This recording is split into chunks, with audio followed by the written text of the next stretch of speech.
बिस्मिल्लाहिर्रहमानिर्रहीम अस्सलाम वालेकुम। मैं हूं अकील खालिद और आप देख रहे हैं मेरा यूट्यूब चैनल। और आज एक बार फिर मेरे साथ मौजूद हैं international extraordinary cricket coach Abdul Rauf साहब। और आज एक बार फिर दोबारा से बात होगी क्रिकेट पर, और क्रिकेट के ऊपर तबसरा होगा और क्रिकेट की न्यू अपडेट्स आपके सामने लेके आया हूँ।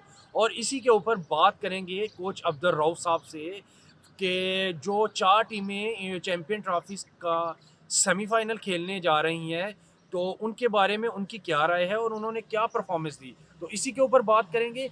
वीडियो बहुत ज़बरदस्त होने वाली है और एंड तक वीडियो ज़रूर देखिएगा और अपना प्यारा सा कमेंट ज़रूर दीजिएगा। तो अभी उनके साथ बात करते हैं और उनसे जानते हैं कि आगे वो क्या कहना चाहते हैं इन 4 टीमों के बारे में। जी अस्सलाम वालेकुम। वालेकुम अस्सलाम वरहमतुल्लाहि वबरकातुहू। क्या सर हाल है क्या आपका? अल्हम्दुलिल्लाह सर, बहुत शुक्रिया आपका, आपने एक बार फिर हमें टाइम दिया अपनी इस मसरूफ़ ज़िंदगी से।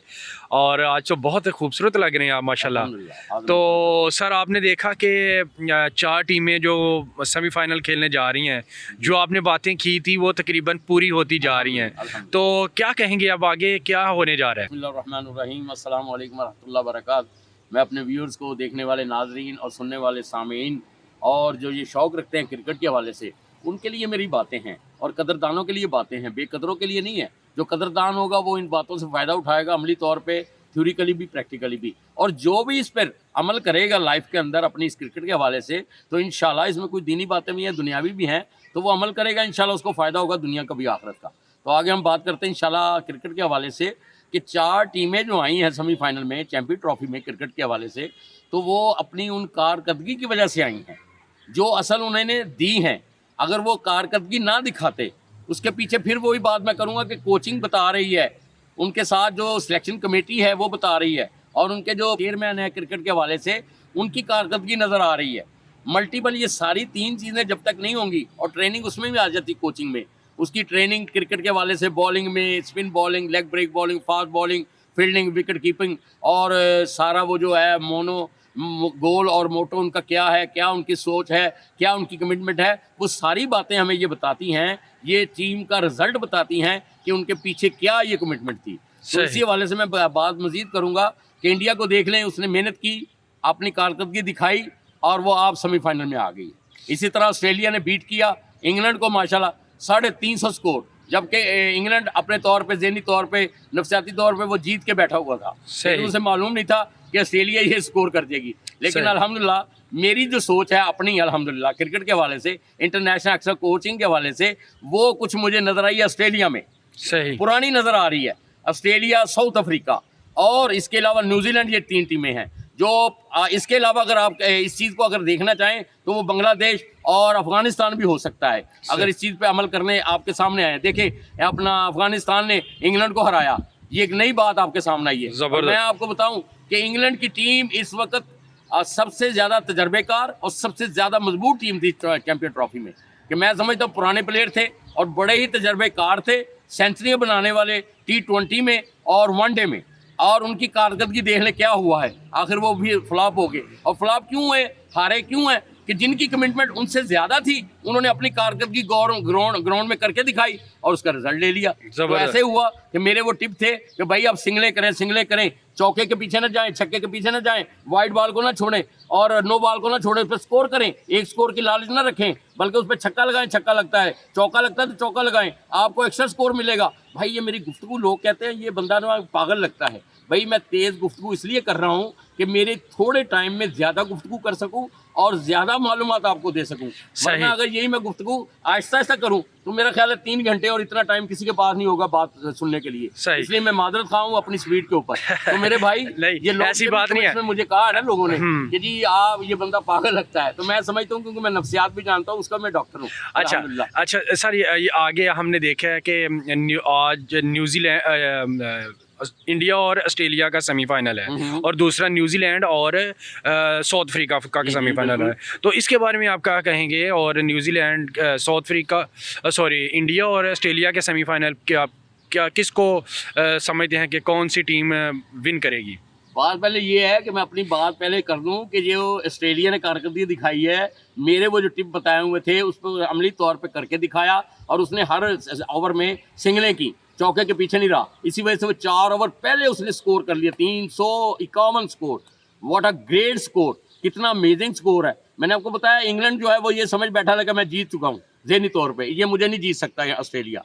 लेकिन ऑस्ट्रेलिया की कमिटमेंट देखें तो उसने कहा मैंने तो विन करना है, और उस कमिटमेंट के साथ वो आया, कोच ने उसको कमिटमेंट दी है, टीम की कमिटमेंट अपनी थी और उसने रिजल्ट दिया ग्राउंड में। मैंने ये पहले कहा था, ये सारी चीज़ें होने के बावजूद जब बंदा ग्राउंड में अपनी प्रैक्टिकल परफॉर्मेंस दिखाता है, जो टीम पहले वो ये मामला करती है वो जीत करती है। फिर उसकी ये ग्रेटनेस है ऑस्ट्रेलिया की कि उसने चेज किया है, ये बड़ी ज़बरदस्त बात है और उसकी फेवर में जाती है कि वो फाइनल तक, वो मेरा उम्मीद है कि फाइनल जीतने तक मैं उसका आपको पिछन गुन करता हूँ कि मैं ऑस्ट्रेलिया को फेवर कहता हूँ कि वो नंबर 1 आएगी। अच्छा, हाँ, दूसरे नंबर पे अगर आएगी तो या वो साउथ अफ्रीका होगा या न्यूजीलैंड होगा, इंडिया नहीं होगा।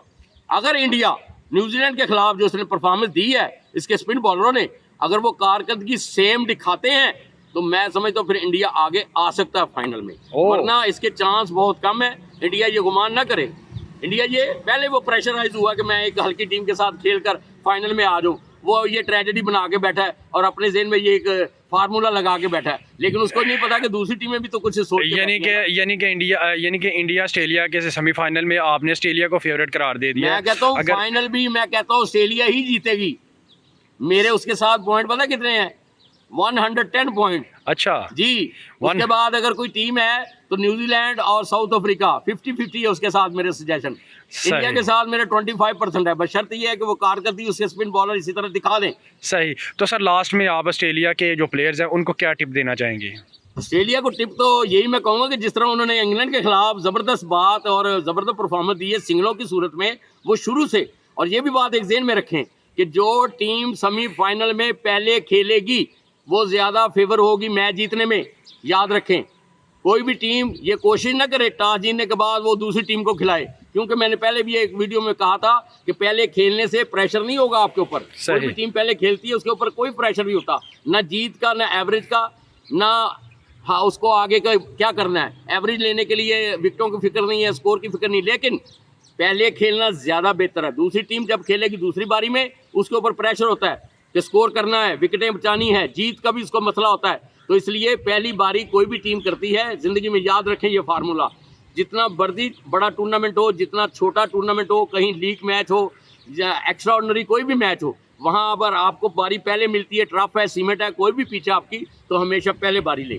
सही। ये ज़हन में रखें। और ऑस्ट्रेलिया के लिए ये मेरा टिप वही है कि वो जिस तरह उन्होंने इंग्लैंड के खिलाफ खेला इसको मजीद बेहतर करते हुए सिंगलों पे ध्यान दें, और जो वाइड बॉल नो बॉल हैं उन पे एक्स्ट्रा स्कोर मिलता है तो उसको वो अवेल करें और उसकी कोशिश करें, ना कि एक स्कोर पे वो इन्हिसार करते हुए एक स्कोर लें। चलिए सर, बहुत शुक्रिया, आपने अपना कीमती टाइम दिया और ऑस्ट्रेलिया को फेवरेट करार दे दिया। ये तो इंशाल्लाह वक्त बताएगा, तो जी ज़रूर उनका हक बनता है। और ये मैं आपको बता दूं उसकी नेचर में ये बात शामिल है। मैं कहता हूँ मेरी कोचिंग में अगर ऑस्ट्रेलिया, न्यूजीलैंड, बांग्लादेश, अफगानिस्तान, ये टीमें मैं इनकी कोचिंग लेने के लिए ज़्यादा पसंद करूंगा, क्योंकि उनका जो कमिटमेंट ऑलरेडी उनके पीछे से बैकग्राउंड उनकी हिस्ट्री बताती है। आपको याद होगा साउथ अफ्रीका जब नया नया इसको आज़ादी मिली, उसको इजाज़त मिली क्रिकेट में, तो उसने क्या कर दिखाई दी पता है आपको? नहीं पता, मैं बताता हूँ। उसके 10 के 10 ऑलराउंडर थे टीम में। अच्छा। और उसने हंसिया क्रोनिया इसका कप्तान था और उसने बहुत बड़े बड़े टूर्नामेंट जीते अपनी कप्तानी में। और ये रिकॉर्ड है साउथ अफ्रीका का कि उसने आते ही इतने मैच जीते कि कोई उसको विन कर ही नहीं सकता था, ये ऐसी पोजीशन थी उसकी। लेकिन उसके बाद कुछ ऐसा मामला हुआ कि वो प्लेयर ऐसे नहीं सिलेक्ट हुए, आगे नहीं आए, जिसकी वजह से कारकर्दगी डाउन होगी। लेकिन अभी भी देखें माशाल्लाह साउथ अफ्रीका ने अच्छी कारकर्दगी दिखाई है और कमिटमेंट थी कि हमने फाइनल खेलना है या सेमीफाइनल खेलना है, तो उसके मुताबिक वो आगे आ गए। वो एक मशहूर बात है ना कि अगर आपने टॉप करना है तो आपको मेहनत जो है टॉप से ऊपर करनी पड़ेगी, एक्स्ट्राऑर्डिनरी। अगर आपने फर्स्ट डिवीजन लेनी है तो आपको टॉप की मेहनत करनी पड़ेगी। अगर इसी तरह आपने सेकंड डिवीजन लेनी है तो आपको फर्स्ट डिवीजन की मेहनत करनी पड़ेगी। इसी तरह अगर आपने थर्ड डिवीजन लेनी है तो आपको सेकंड डिवीजन की मेहनत करनी पड़ेगी। अगर आपने पास होना है तो आपको थर्ड डिवीजन की मेहनत करनी पड़ेगी। तो ये फार्मूला है, जो भी लगाएगा वो कामयाब होगा दुनिया में या दीन में। बहुत शुक्रिया सर, आपने टाइम दिया। अल्लाह पाक आपको खुश रखे और दुआओं में याद रखना। तो इंशाल्लाह जो भी आपसे रब्ता करना चाहेगा वो आपसे रब्ता करेगा। एक बात मैं फिर कर देता हूँ अपनी इस कोचिंग के हवाले से, ये मुगालता दूर कर लें अपने सामीन भी और नाजरीन भी, और जो पीसीबी के नुमाइंदे पाकिस्तान के या वर्ल्ड ओवर। मुझे क्रिकेट की लालच नहीं है कि मुझे आप लाजमी कोच रखें ना रखें आप, लेकिन मैं ये टिप, मेरा वादा है अपने क्रिकेटरों के लिए, दुनिया के क्रिकेटरों के लिए, शौकीनों के लिए और जो सुनने वाले हैं अल्हम्दुलिल्लाह, कि ये मेरी बातें टिप के तौर पे इंशाल्लाह मिलती रहेंगी उनको। चाहे वो मुझे कोच रखते हैं नहीं रखते, कोच रखेंगे भी फिर भी दूंगा, नहीं रखेंगे तब भी दूंगा इंशाल्लाह ताला। सही, बहुत शुक्रिया सर। जी, पाकिस्तान जिंदाबाद, इस्लाम पाइंदाबाद।